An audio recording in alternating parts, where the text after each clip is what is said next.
Sa aking pananaw po, 30 dahilan kung bakit ako ay sinampahan nitong impeachment complaint na ito.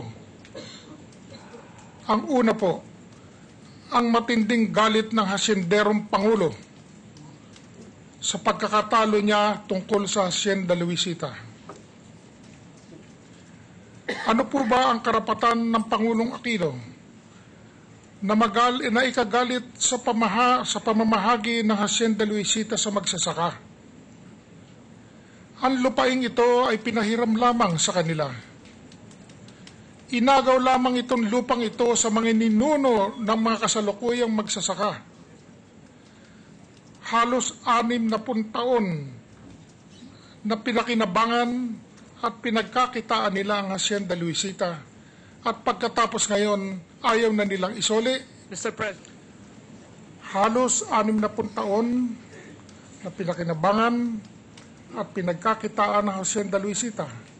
At pagkatapos ngayon, ay gusto pa silang bayaran ng bilyong-bilyong piso na kapalit.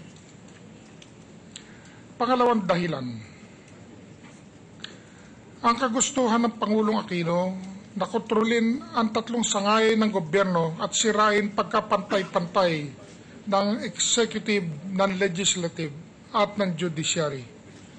Paggamit ng lakas at kapangyarihan para makuha lamang itong adhikaing layuning ito.